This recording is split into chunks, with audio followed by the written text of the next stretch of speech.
Mm. We are live with another live episode of Bully Ball on the Gold Standard Podcast Network. I'm Jason Aponte, joined as always by Steph Sanchez. Steph, the 49ers are the number one seed in the NFC, but that doesn't compare anywhere to your hair. How are you today? I'm good, my friend. I am good. I just got back in last night, got some Z's, but it feels great. The 49ers have won their last five against the Seahawks. I think it makes DK Metcalf really upset, and that makes me happy. So we like that. The 49ers punched their ticket to the playoffs.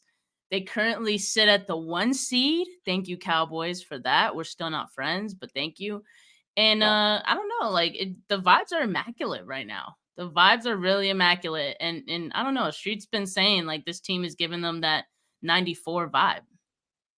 Well, and to be clear, we weren't rooting for the Cowboys. We were rooting for the Eagles' loss. So Yeah, yeah. Dallas just happened to be the team that was on the other side. So we're not rooting for the Cowboys. We weren't rooting for the Dallas Cowboys to win. We rooted for an Eagles loss. So that's how we want to Nice rationalize it. clarification. Yeah. Yes. Oh no, 100%. I just want to make sure we get it clear. Yes, the San Francisco 49ers are the number one seed. The San Francisco 49ers do belong in the playoffs right now, right? Like it's thank you, New York Giants. Thank you, Tommy Mm-hmm. DeVito. Kind of wanted to talk about something that kind of came across my phone. Our producer, Rob Stats Guerrera, disagrees with my take about last night. And again, as an MVP voter, I've got my opinion when it comes to who's the MVP. But I feel like Tyreek Hill somehow being injured yesterday clinched his MVP case. And this is how I'm gonna rationalize it real quick before we get into the game. Brock Purdy could lose one of Deebo, he could lose CMC, he could lose Kittle, he could lose Ayuk, Trent Williams. He won't look as bad as Tua Tagovailoa did yesterday. And the Miami Dolphins were absolutely scrambling, right? So whether you want to say, hey, the San Francisco 49ers lost games when Deebo Samuel was out, when Christian McCaffrey was out, okay, cool. They lost games. There was never a time that Brock Purdy has ever looked as frazzled as Tua Tagovailoa yesterday. So But go, but go. at the same time, it's like, could that just be because Brock Purdy is simply, a better quarterback than Tua is right now? Yeah, 100%. And I think that's kind of my point. I get what you're saying though. I It's kind of my I point catch your drift. I is catch your drift. is Tyreek Hill is such a difference maker that he can literally fool you into believing his quarterback is somebody he's not. Tyreek Hill Mhm. is that much of a difference maker to the Miami Dolphins offense that they don't know how to function. And you lose to Will Levis and the Tennessee Titans. That's my point, right? As of today, December 12th, Tyreek Hill's the MVP. That can change. We've got weeks. We've got many weeks, but Tyreek Hill's the MVP because look at how that offense operates when he's not there. And I think that is it. So, either way, just wanted to stand on business because standing on business is it sounds like is the new theme, right? Like we were talking about it. It is. Yep. It's the new theme. And you know who's standing on business? Not only the San Francisco 49ers, but Deebo Samuel. Mm. Uh Steph, you mentioned it. 5 straight wins against the Seattle Seahawks. The first time in Pete Carroll's career that he, as a Seahawks coach, that he's lost 4 straight games. As a 49ers fan who's kind of sat there and said, hey, damn, they're just better. They're just better. If you're a Seattle Seahawks fan, and I know you're not watching right now, if you're a Seattle Seahawks fan, we're just better. How does that feel, Steph? I mean, it feels good. I think like we knew this would happen eventually. Like no team is ever going to be as dominant as they were. Like, there's eras that happen. Seattle had their era, they ran with it and had a lot of success with it. But, as all good things, they come to an end. So, I think the 49ers and 49er fans are happy about that because now we're seeing the 49ers have their era, and it's a pretty freaking good era right now. Might last longer than the Seahawks one. I don't know. Oh, Just baby. Keep it'd be talking. I nice, got you. right? Wouldn't Yep. it be nice? But it's feeling that way. I'm feeling very optimistic anytime we play any of these NFC West teams. And that's just because like the talent gap is so large between the 49ers and all these other teams in their division. So it feels incredible. Incredible. You still there, Jay? Is it my internet? Yeah. And Okay. to Steph's point, am I? Is it me? Oh, No, you're good. Steph. To Steph's point. To Steph's point. The shoe's on the other foot, right? There is no Legion of Boom, nothing like that. You know, Pete Carroll, Seattle Seahawks fans, we get our retribution with the Thanksgiving win, right? And now you are living in a dominance that you're gonna have to deal with for a while. And I've been really effusive with my praise of the Seattle Seahawks in terms of you smash your draft. I don't like it. I don't like you hanging around. Well, hang around all you want. You're not hanging with the 49ers. And this is a beautiful time for us right now. I love this for us, right? Because there was so long where the 49ers lost games by blowouts to the Seattle Seahawks, or they lost by like gut wrenching moments the last few seconds. There's none of that right now. They're just better. And it's such a good feeling. It really is. Because the only way that this would feel better, the only way that this would feel a little bit better is if Russell Wilson was still their quarterback.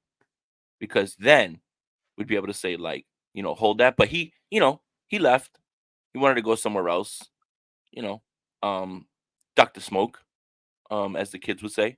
He ducked the smoke and he left because Russell Wilson, Steve Largent, whoever it is, I don't care what Seattle Seahawk, Brian Bosworth from back in the day, it don't matter. You're not better. You're not better. And it doesn't matter if you were here. You could bring them all back. Bring back prime Russell Wilson. Bring back Steve Largent from back in the day. Bring them all back. You're not better. And if it sounds like I'm being obnoxious and not humble, then you tuned into the right show because usually that's what I am. But the Seattle Seahawks are not better, and they will not be for a long time. And I love that for us. I really do. But But when you know when what's you watched what? Go ahead. no, go ahead, finish. Finish. No. When you watch this game, when you watch it back on tape, when you watch these last 5 contests, the Seattle Seahawks are nowhere near. There's a gap, right? There's a gap. There's the San Francisco 49ers and there's the Seattle Seahawks, and they're down here. And I think that's great. And I am not going to stop making fun of that. I'm not. I love You it. got it, Steph. I love that. I love that. And no, what I was gonna say is like last year, to me, I think it felt a little bit sweeter beating the Seahawks because I think the 49ers and like we needed to see it like prove to us that they were the better team. You know, they showed that in 3 games. And now this season, like I don't even think it was a debate. Like I think the 49ers have bigger fish to fry. Like this felt good, but at the same time, like it wasn't nothing. It was just business as usual, you know? Like, Mhm. and I honestly think this wasn't even that good of a game for the 49ers, like for how good this team is. And that's crazy to say because they won by 12 points. So I probably sound like a spoiled brat saying that, but you know, they started slow. Offense had to adjust to what the Seahawks were doing on defense. Of course, like they were going to have adjustments coming out of week 12. They made it a point to better defend the middle of the field and all that. Pretty early in the game, try to squeeze some through traffic. Didn't work out early. He made adjustments later. We'll talk more about that. But then on defense, you know, they didn't prepare for Drew Lock. And, you know, there's nothing wrong with that. It wasn't until Friday that we heard that Geno Smith could be a game time decision, right? So you go all week thinking you're going to face Geno. That doesn't happen. So, of course, on defense, there's going to be some adjustments as well. You're not going to play this game without or you're going to play this game without Eric Armstead. And then on the first defensive drive, you lose Mooney Ward, who was huge in week 12, who has been huge for this team, this defense the last few weeks. So, of course, like there's some adjustments there. So at the end of it, though, like I think I came away impressed because this was like a different way for the 49ers to win. And I think what we saw in this game, it was a game of explosives. On offense, it was the 49ers winning and getting down the field with explosive plays. Like if you look at it, that's really how like they got their best touchdowns came from those big plays. And then on the other side, it was limiting explosives and not just limiting them, but turning them into interceptions, right? Making big plays that way.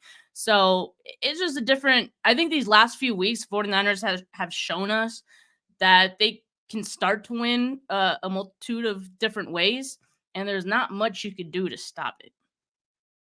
Steph, you and I are friends. And as good as a friend as you are, you're a better analyst. And I think you're reading my mind right now, in terms of how this game went. Look, it seems like people want to check boxes with the San Francisco 49ers and they want to say, can you do this? Can you do that? Okay, so I've got a news flash real quick. The 49ers are not going to be down 21 nothing in any game that they play. Okay. So get Yeah. that out of your mind. Get it out of your mind that you need Brock Purdy to come back from 21 nothing down. Oh, he needs to throw them back in games. They're too good to fall behind that far. So get rid of it. And if we want to spin a narrative, and I love spinning narratives, Brock Purdy has 2 comeback wins in the last 2 weeks, right? 6-0 against the Philadelphia Eagles, 10-7 against the Mm-hmm. Seattle Seahawks. See how I can Mm-hmm. make things up? See how I can spin narratives if I want to? Those are comeback victories, right? Everybody seems to say that they need to see the 49ers do something, right? And I walked away impressed in this game because this game was ugly. There was injuries at the beginning. It didn't look good. And you need to see the San Francisco 49ers kind of get wins out of the mud, as the kids say. We're using all the kids' phrases today. We're going to use mid. We're going to use out the mud. We're going to use lit, like a bunch of them, right? Like a bunch of these phrases. But for me, if you're looking at this team, you want to see a game like this, right? Where it starts Mm-hmm. off a little bit weird, right? A little bit funky. You're losing for a little bit. You do want to see those types of things. Right now, the San Francisco 49ers have shown you, like you said, let's win. Let's win however you want to win, right? And I want to be clear. We're not done cooking the Philadelphia Eagles, but I did give them props for finding ways to win games because I do think that that is important. It's important, and it's going to be the way that you are feared, and especially in the playoffs. Playoffs are going to be a time when you are in a game that is ugly, is going to be moving this way, that way, whatever, and you got to find a way to win.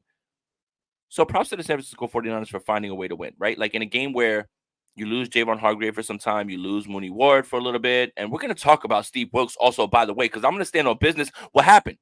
Y'all want him fired? You want him going somewhere else? You want to move on? A new defensive coordinator? What happened? Okay, we're going to talk about overreactions because nobody loves to overreact like 49ers fans. But it's time for the 49ers now, and it's time for people to understand however you want to win games, however you want to win, dirty, clean, whatever, blowout, no blowout, nothing, whatever. The 49ers are going to find a way to win a game. And I think that's important. It is important. But yes, let's talk about Steve Wilkes just a little bit. I literally am so impressed this week, particularly with Steve Wilkes. Because imagine you have a whole week to prepare for the Seattle Seahawks. And regardless of us making fun of DK Metcalf, because we're going to, DK Metcalf's a really good receiver. Tyler Lockett's a good receiver. Jackson Smith and Jiba is a good receiver. They're all 3 of those guys are good. But imagine having a whole week to prepare. You know Mooney Ward's gonna go ahead and follow DK Metcalf wherever he goes, and you feel good about that matchup.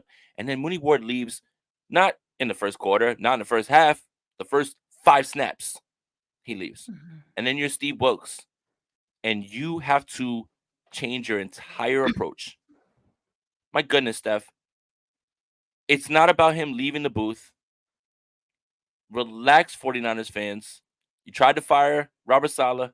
You tried to fire D'Amico Ryans. You tried to fire Steve Wilkes. Maybe, perhaps, I fear. Let's slow down a little bit with the overreactions. Steve Wilkes has been hooping. What do you think, Steph? What do you mean, Jay? I thought it was because fans wanted them fired. That's why they started playing good, right? Because they You got to felt hold that them the seat, accountable. You got to yeah, they hold felt them the seat was accountable. hot, right? Obviously, because they see what fans say on Twitter. But no, I mean Steve Wilkes. Ever since he said I'm sort of built like that, like dude has been on a different level, and I respect that from him saying that and then showing us.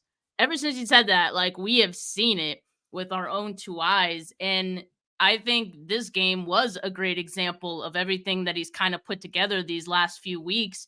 And not having Eric, not having Mooney Ward for basically this entire game. You have Isaiah Oliver out there. You have Jair Brown. Like, you got to think about a lot of the injuries that the 49ers have had on defense, and yet still being able to stop an offense against a quarterback you didn't even prepare for. It's Drew Lock. I get that. But we've seen some teams struggle like against quarterbacks that they haven't prepared for, just because like that's a huge part of playing defense, preparing for your opponent, right? So when that doesn't happen, it could be difficult. But I saw the adjustments in game. I saw players step up. Javon Kinlaw, got to give him his props.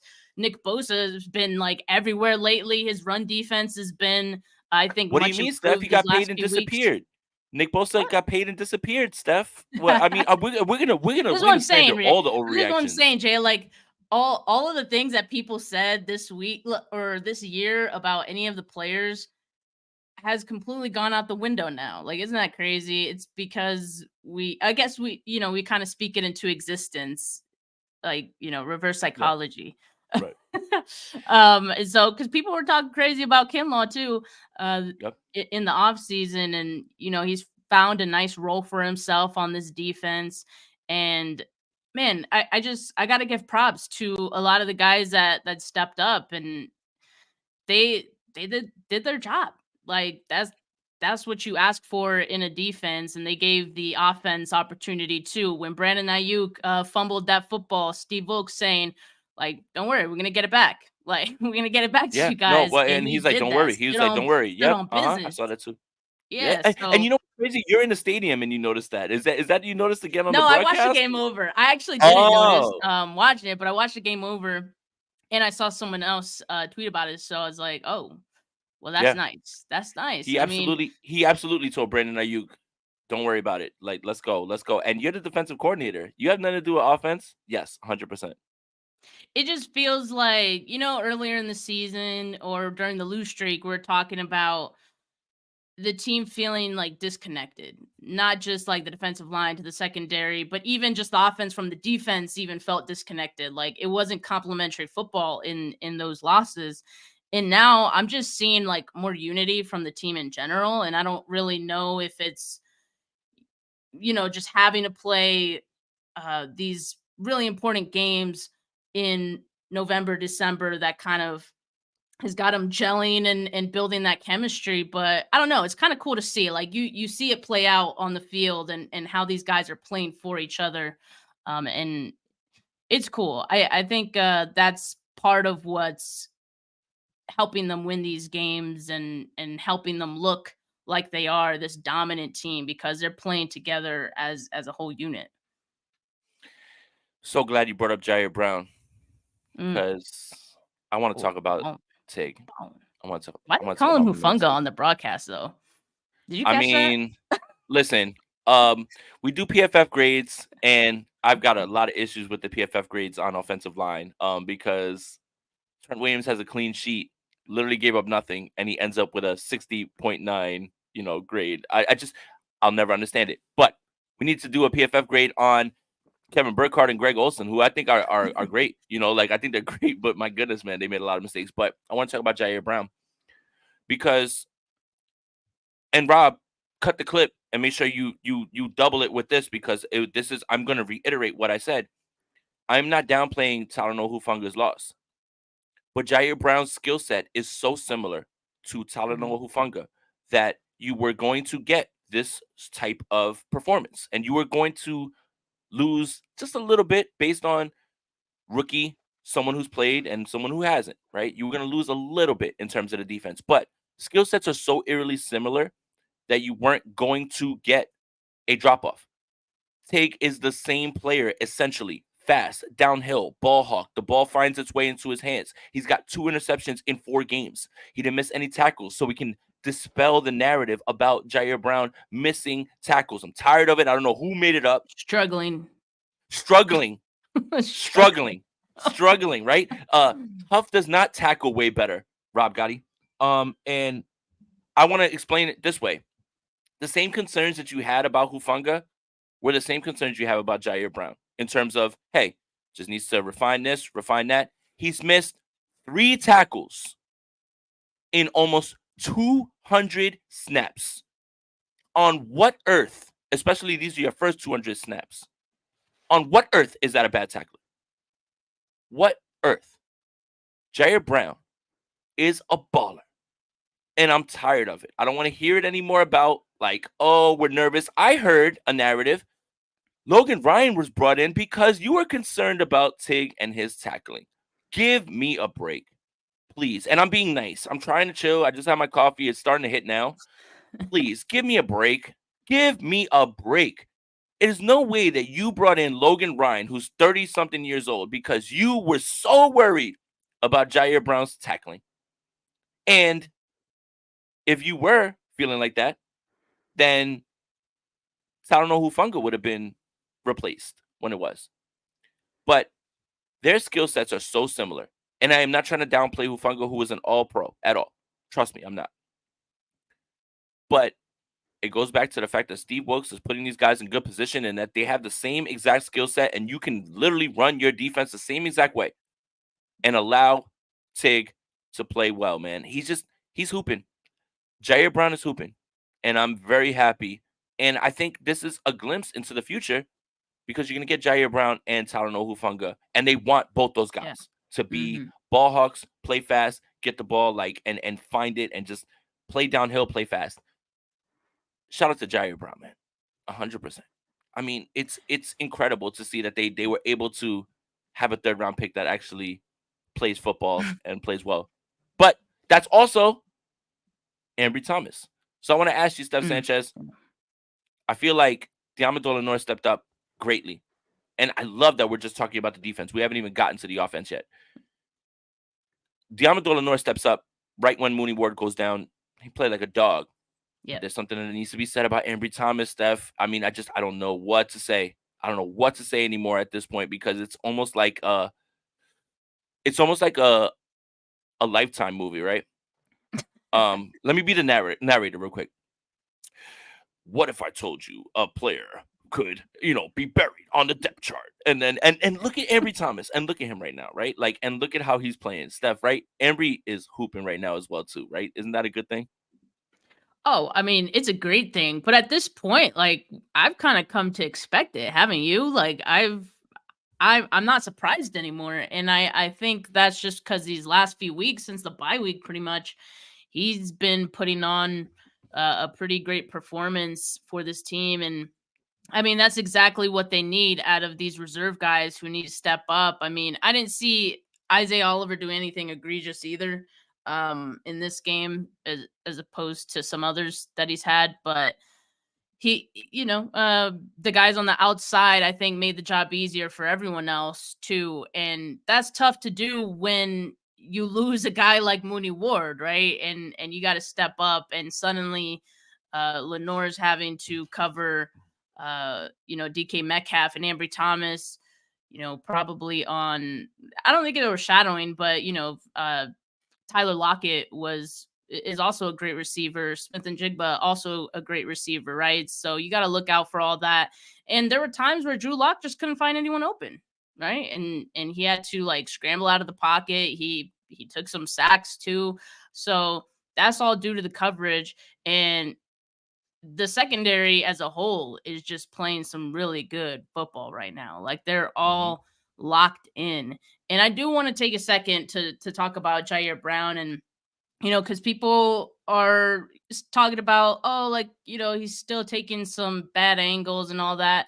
I mean, like, he's a rookie. Like, you do expect that a rookie's gonna come in the middle of the season because there's an injury. Like, he's gonna have there's a learning curve there. There's gonna be some 100%. some mistakes, but 100%. I think we all expected some mistakes, but I think we can all admit that it's way less than we probably thought at the beginning. And they're Like, not I big thought he'd still mistakes. be learning a And they're lot. not right, and No, they're they're not not big big. mistakes. They're not No. big mistakes. It's not like there's blown coverages or you're just watching Right. Jair Brown like, have the ball go over his head 100%. Like that feels like a minor Yeah. thing, right? Keep going. And you can those are things you learn, like, pretty quickly, I feel like, over time. Because the angle thing, I mean, even Huff struggled with that, and sometimes he still struggles with that. So So isn't it funny, Steph? Isn't it funny? Not only are their skill sets alike, the things that they struggled with were alike. But in yeah. terms of, well, we've got to give this guy time. Come on, give him the same exact time, the same exact way that you were excited about what you saw with Hufanga. You need to keep that same energy when it comes to Tig. And Tig seems like he's someone who has been here before. He He's never plays like a overwhelmed. grown man. Like, he Yeah, plays like a he's veteran. I don't know how to right. explain Like it, but he looks like a veteran out there. he's not overwhelmed. There's never a time Yeah. where Jair Brown is overwhelmed. And I think that is what you should be looking at, right? Like you want to complain and you want to nitpick about angles, all that stuff. Jair Brown and his defense in the secondary, they haven't lost a step, unfortunately. And that's not me downplaying Hufanga. I think that's me bigging up Jair Brown and Tig. Like he is a guy that you can continue to run your defense the same way you want to. That's it. That's it. It's one play, it's here, it's there. It is one or two plays. Other than that, it's about 140 snaps, three missed tackles. He's got two interceptions. And in the same way that you praise Hufanga for getting the ball and it bounces into his hands, that's literally what Tig is because he's around the ball. That's it. Yeah, and the Logan Ryan signing didn't have anything to do with Tig at all. I mean, No, the defense is the team is happy with how Tig is playing. How could they not be? And of they need course. depth. That's what they needed. They needed depth. I mean, George Odom also went down with an injury, right? That's it. So they need depth, and then that's part of the reason why they signed Jason Verrett as well. Um, they signed him to the practice squad after Sunday's game. He was actually there at the game, which is, kind of cool. But I In the think in I the like booth, that right? move too, because that's gonna be depth for them too, and you need that going into the playoffs. And it's important to have that veteran savvy type of depth. Because should anything happen, you want guys who have done it before, who know the assignments, are familiar with the defense, and so they have that now. I feel really good about the secondary going into this stretch here. Yeah. And by the way, fits my narrative, hashtag, and we're gonna talk about the offense now. Jair Brown, the highest graded San Francisco 49er on defense. But nobody cares about that, right? The defense is it's boring to talk about that stuff. It's time to talk about what everybody wants to talk about. Brock Purdy's the best player that's ever played the game of football, and no one's ever been better. No, I'm just joking. But listen, Steph, I think you mentioned it earlier, and I want to talk about it because I do feel it. Not only did the 49ers win a game that was ugly, but you kind of want to see adversity from Brock Purdy in terms of, okay, the one place that he's really been good at, which is intermediate throws, he was a little bit off early on in this game. And rewatching it, I'm just like, damn, those are throws that you normally hit. Like you normally hit those like easily, right? And those are the ones you're missing. I think I was more impressed with Brock Purdy because he was missing those throws. He was a little bit off, but he fought through it. You want to see adversity, right? Like I think I had a conversation with someone about and he's a fan of a certain team that helped the 49ers make the playoffs last night, which is Tommy Cutlets. But he's looking at quarterbacks, right? Because their team is probably going to be drafting really high. And he says, I watched this person's highlights. Well, if I put together highlights of J.R. Ryder, you would think he was Michael Jordan based on dunks, right? Highlights don't tell me anything about a player. I want to see how you adjust to when you make mistakes. That's what I kind of want to see from Brock Purdy. Everything is not going to be roses and going to be touchdowns and long bombs, right? But early on in this game, Brock was struggling with things that he normally does very well. And Steph, he throws a career high for how many yards? I think that that is far more impressive than any performance so far this season because things are not going to always go well. Things are not going to fall in your lap, and you're not always going to just be great. This is the NFL, and you suspect that in the playoffs against better opponents, it's going to change. But for me, I was much more impressed by this game with Brock Purdy because of the way it started and because of how he finished. I think Brock was awesome in this game. He was awesome. Yeah, he was incredible. I mean, I think we've seen that the last two games where the offense kind of starts slow, and we're talking outside of Christian McCaffrey's big run to start the game, the 72 yarder. The offense did struggle like Yes. early on, Mhm. despite that first touchdown. And a lot of it was because, like I said early on, the defense of the Seahawks kind of adjusting to what the 49ers were trying to do just 2 weeks ago, right? Like the 49ers try to do some of that the same. And then also Brock Purdy just trying to squeeze it into tight windows. Those didn't really work out. And, I think what we saw though, we saw another new wrinkle from Brock Purdy's game. And I think that's just him going downfield, which we had seen, but he was putting it over corners or over the outside corners. And not just, I don't know, the throws were like on the money, Jay. Like it's like we're not used to seeing that. I'm not used to that. I'm not. We're I'm used to. We're used to like pulling up the all 22 and saying underthrown this or guy's streaking overthrown. by himself wide open, and now those throws are being hit. I don't know how to act. I don't know what to do with my hands. Which, by the way, I hate this because this is the new narrative now from like Brock Purdy haters, right? This is the new goalpost now. That, oh, everyone's wide open. Which, like, now this is a revisited narrative because Guys have always Brock been Purdy wide open. lost the yak merchant, the check Check down down merchant. merchant Check down merchant. narrative is gone after after Sunday's game, and so now they had to move the goalpost again back to their earlier argument, which is, well, Yeah. everyone's wide open. Uh, Everyone's been wide open, and no other quarterback no, has no, been able to no. hit them in the same way. Can I tell you something? I don't even think that's wide open. Like, what do you think is wide open? I think wide open is like at least 5 yards of Yeah. separation. Right. And I don't think Deebo on his touchdown catch was 5 yards away from, was it Adams? It was Adams, right? On that one. And Jamal Adams. Yikes. yeah, yikes. Jamal Yikes. Yikes Adams. Yikes. But I don't think there was 5+ yards of separation there. But you know what I did see? I saw a quarterback throwing him open. He Yes. was open already, Oh man, but you spitting. Keep going. he was open already, but you have a quarterback who puts it right on the money, doesn't give the defender a chance to get the football. That right there is talent. That Yes. like you got to take that into account too. He's wide open, okay, because Brock Purdy threw him open. It went Mhm. where it needed to go. And we saw Mhm. multiple throws like that. One to George Kittle as well. And so I hated when the broadcast was like Deebo Samuel wide open. Wide Like, are open, you yeah, but kidding me? all right. We're Wide not slandering Burka. I love his.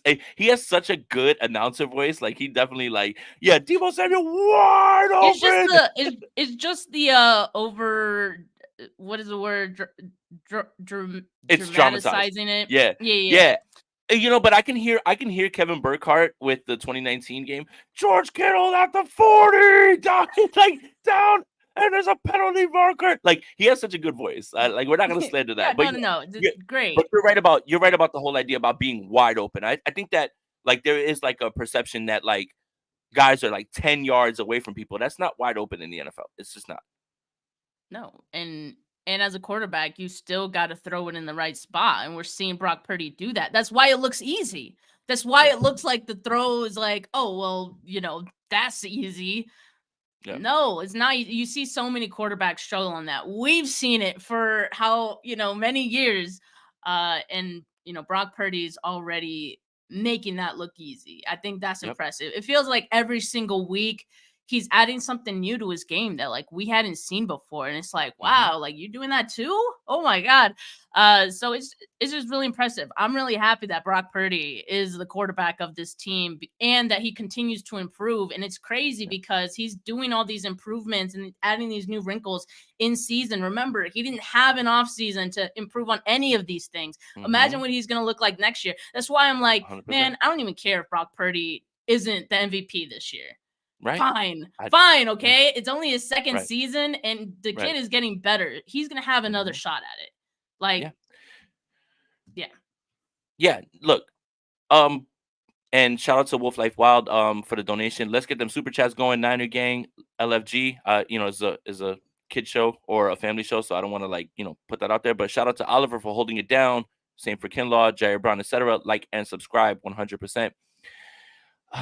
Steph, I wanna dispel a narrative real quick about Brock Purdy. Another Brock one? Purdy's weapons are so good, he's not that good. Okay, Kurt Warner had Torrey Holt, Isaac Bruce, Marshall Faulk. Peyton Manning had Edrin James, Reggie Wayne, Marvin Harrison. I can go on and on. Joe Montana had Roger Craig, Jerry Rice. Steve Young had Jerry Rice, Ricky Waters. It is hilarious to me about the weapons argument, right? We literally just watched a quarterback yesterday who couldn't even perform because one of his weapons went away, right? Tua Tagovailoa. I don't know how to perform now.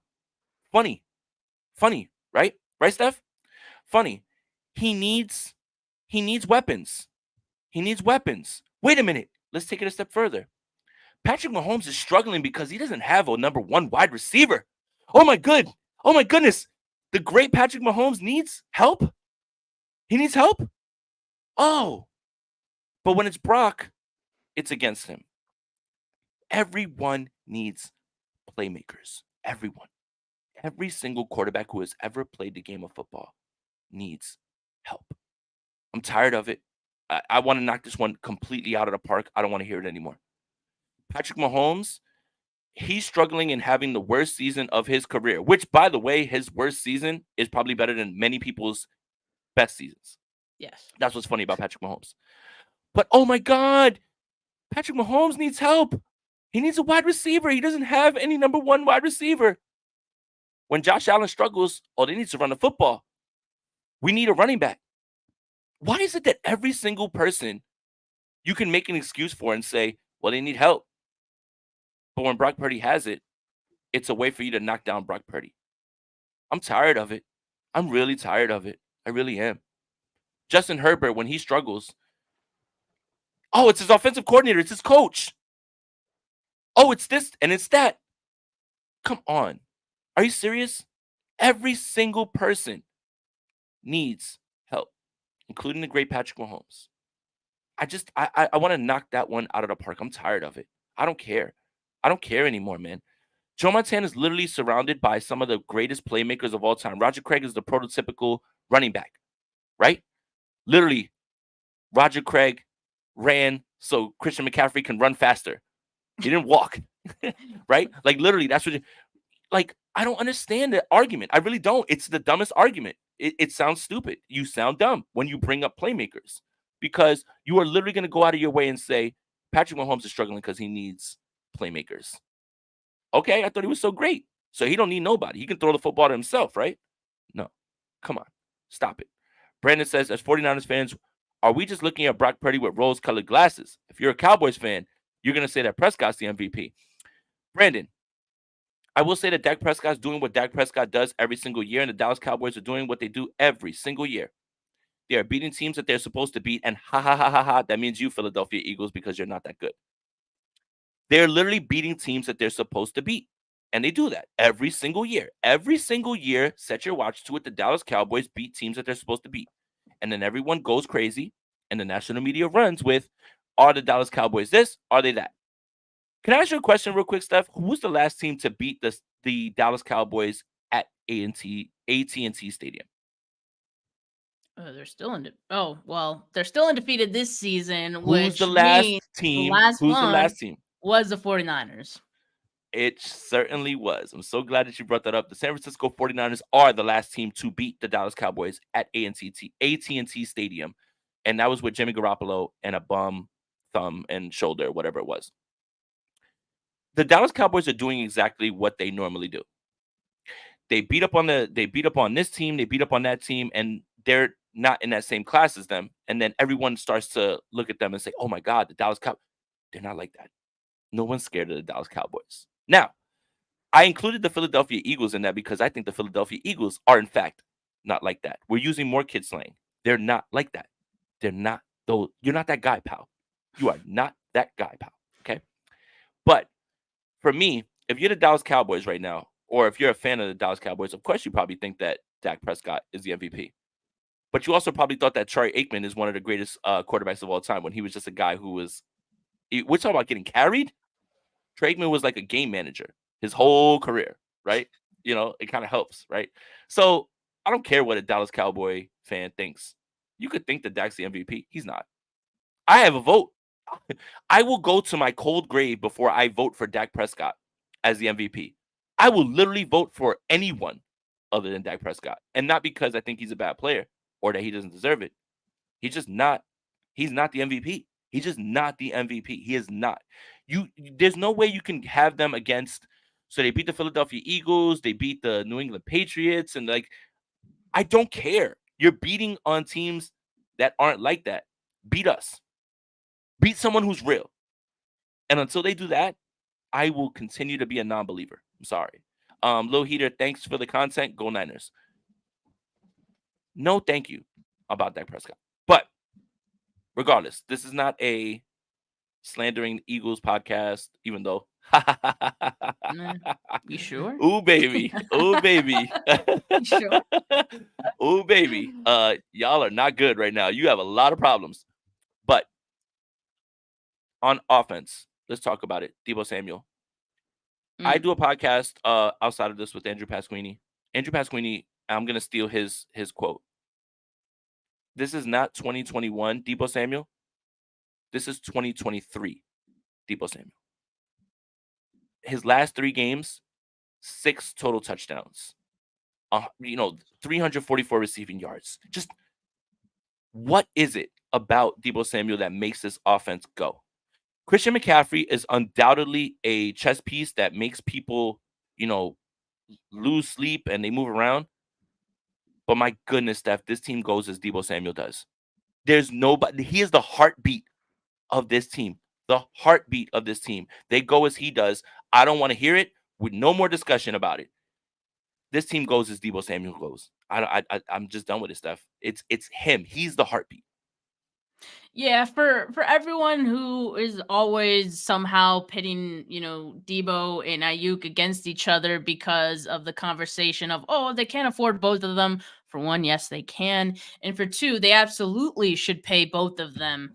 If that opportunity presents itself, because both of these guys bring something unique to the team, right? And we see Deebo Samuel and his impact on this team. I mean, we saw it during the losing streak that the 49ers had of the 3 games. Deebo Samuel not being there was a huge reason, I thought, as well as Trent Williams, was a huge reason that the 49ers offense kind of sputtered a bit in those games, despite having Christian McCaffrey there and available. But Deebo Samuel gives you something a little bit extra. He's able to will this team even in moments where it feels like, oh, the game's kind of close. Okay, let's just get a big Deebo Samuel play, and suddenly it feels like a completely different game. And that's just the type of energy that he brings onto the field too. It's like a mindset thing with Deebo, and it's infectious. It goes to all of the other players on offense, and I think everyone on offense is just more confident when they know that Deebo's out there, because they know anytime that man touches the football, it could go for a big play. It could go for a touchdown. That's the power of Deebo. I love that man.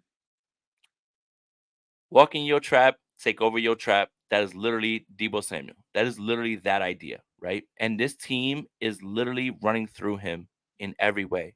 Christian McCaffrey is on pace for 2,000 scrimmage yards. I am not downplaying Christian McCaffrey. But this team's attitude, their swagger, their physicality, it runs through Deebo Samuel. Deebo Samuel is literally the heartbeat of the San Francisco 49ers. And I don't want to hear it anymore because, well, Ayuk's a better route runner. Well, I don't know if you. No, his impact goes further than X's and O's. It's about embodying a swagger, embodying a personality. This team is Deebo Samuel's team, and they go as he does. I think it's evident. I don't think that I even really need to make an argument for it. I think it's pretty clear because, as Steph said, the 3 games that they missed, obviously Trent Williams wasn't there, and he's pretty good too, even though PFF, you know, clean sheet, but 60 grade, PFF, like literally a clean sheet. He didn't give up one pressure in this game. Obviously, Trent Williams matters 100%. He's the best left tackle I think that's ever played the game. Mm-hmm. But my God, this offense when Deebo Samuel's out there, it's just this entire team is just completely different. They are just different, and that's all I have to say about that. That's it at this point. Steph, the San Francisco 49ers are the number 1 seed. I think, we're already 45 minutes into this. We're getting, close to what do the San Francisco 49ers have to do to keep the number 1 seed, right? We had the injury to Javon Hargrave, Mooney Ward, right? And it sounds like they skirted big injuries, which is a good thing. And there's never a good time to have injuries, but if there ever was a time, thank God, because they play Sunday against the Arizona Cardinals. By the way, I'm picking the San Francisco 49ers to beat the Arizona Cardinals on Sunday. I don't care who's out there, right? Wow. Yeah. Oh, wow. I'm going out on a limb, right?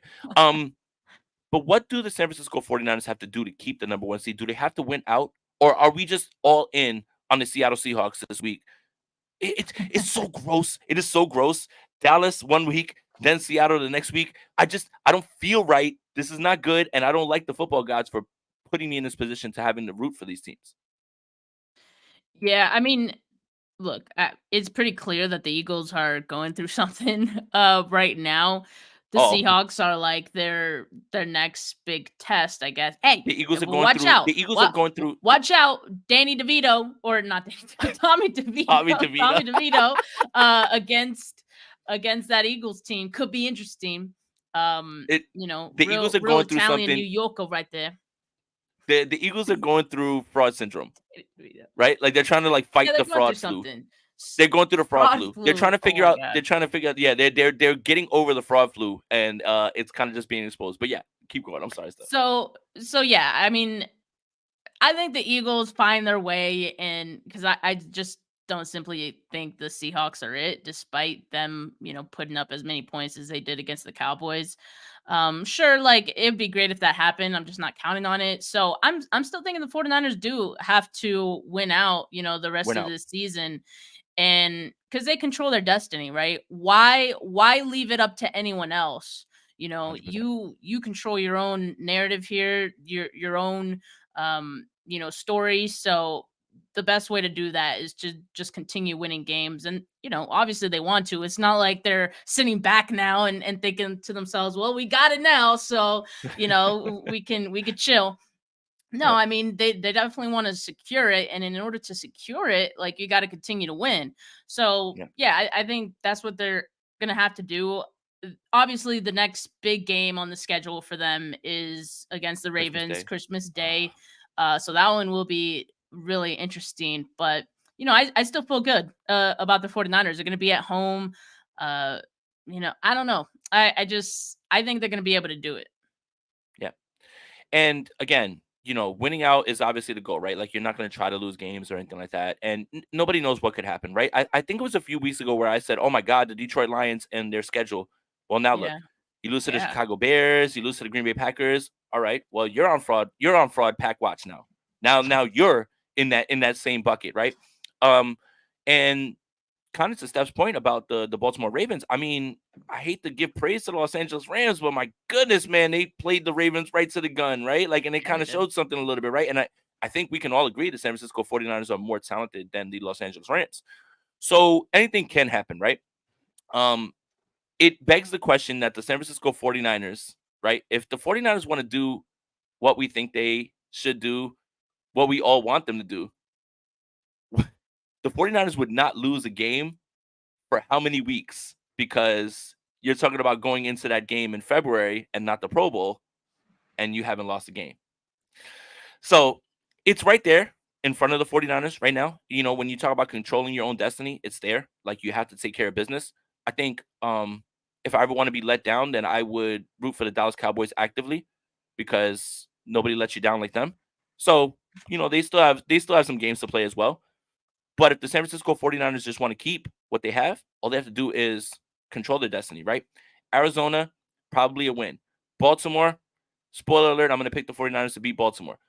Then what? Washington, Los Angeles, those are games you should win. Those are games you Mhm. should win. Absolutely, 100%. So it's not out of the question. So it's just nice to know that there were a few weeks ago where we were sitting here like, can they catch the Eagles? Can they do this? And look at how quickly things change, right? Narratives switch fast. It's a week to week league. And now the San Francisco 49ers are by far the best team in football. By far. Not even close. I don't want to hear about any other team right now. Not the Eagles. I don't care what the Cowboys do. The Cowboys could beat every JV, high school team, college team in the world until they beat the 49ers, until they beat a team that actually is going to be going deep into the playoffs, which might not be the Philadelphia Eagles at this point if they keep this up. I don't care. We've seen that move. It's like, again, I'm gonna say it one more time. It's like watching Scarface. When you watch Scarface, do you expect Tony Montana to live at the end? No, it doesn't change if you watch the movie 30 times in a row. I know what the Dallas Cowboys are. I've seen it too many times. I know that Stephen A. Smith says it, accident waiting to happen, all that stuff. But I don't watch movies that I know the ending and expect a different ending. I know what happens at the end of Scarface. He doesn't walk out and he doesn't end up living at the end. I am not going to sit there and praise the Dallas Cowboys until they do something that I haven't seen since I was a child. They are not like that. No one's scared.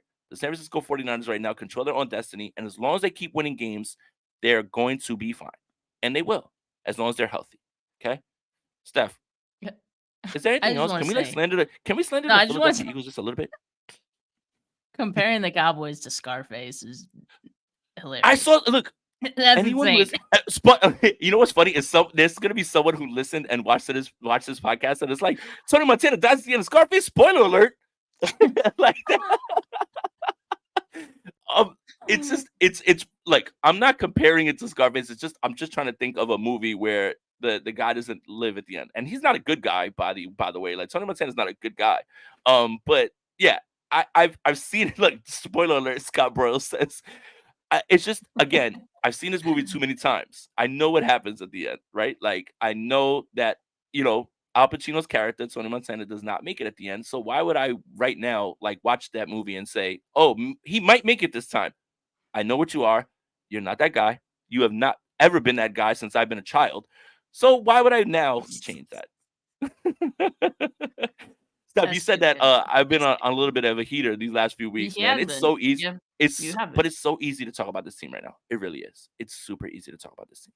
They're just It playing well. is. Yeah, it is. And it's crazy to me that since the bye week, like, it's just this has been a completely different team, and we're now starting to see other teams kind of fall out of favor a little bit. This happens every year. And it's just interesting to see it because the 49ers also every year are like this ascending team at this time of the year, which I think is a great place to be. Actually, I think they prefer it that way. It's pretty obvious. um it's worked for them, so Yeah. let's see how far they go. And during the 3 game stretch, we preached a little bit of patience, right? Because the San Francisco 49ers under Kyle Shanahan, this is their time. December into January, this is when they peak. And you're Mhm. starting to see that again. Like, you're starting to see that again. Now, the San Francisco 49ers on December 12th have clinched the playoff berth. They have the number 1 seed, and they are starting to get to that place that they have normally been. And they are being that team. Well, before it was like, hey, if they sneak in, nobody wants to play the 49ers. The 49ers aren't sneaking past anyone. They are blowing past you. Now, they're still peaking at the same time under Kyle Shanahan. And it's a fun time. It is a very fun time right now because right now, in a week-to-week league, in a reactionary league, today, Tuesday, December 12th, before it's about to be noon on the East Coast, the San Francisco 49ers are head and shoulders above every single NFL team. And maybe that'll change. I don't think it will. But right now, there's nobody better than the San Francisco 49ers. And this is a That's beautiful what time. That was so different from all the other times because, like you mentioned, like 49ers have been here before and they've been this ascending team going into the playoffs, and it's like, oh, nobody wants to see them. But at the same time, like this team has had holes, and like in particular on offense, and maybe even last year, you look at the secondary, they give up a lot of explosive plays last year. Uh, Now, like there aren't any holes on this team. The only holes that people try to poke is Brock Purdy. And I That's it. think he is shown over and over again that like no matter how you try to defend him, like he has a way out of it. Kyle Shanahan is gonna have a way out of it, and he trusts his quarterback uh, to adjust with him. So there is no true hole on this team, and that's what's so crazy about it. I have never felt more confident in this team than I do right now. 100%. And I think that's the best place to be as a 49er fan. And I think that's a great place to end this episode. Guys, Yeah. thank you guys so much for tuning in. Make sure you like this video, subscribe to the Gold Standard Podcast Network YouTube channel. Make sure you subscribe to Steph Sanchez's channel as well too. She's got some great content as well too. Thank you guys for tuning in. Make sure that you're subscribed to the Gold Standard Podcast Network wherever you get your audio podcast. Visit goldstandardniners.com, where you can get a bunch of great articles by Rob Stats Guerrera, even though I've been called Stats Aponte, so we're coming for that spot, apparently. But thank you guys again, as always, for Steph, for Jay. We're out of here. Peace.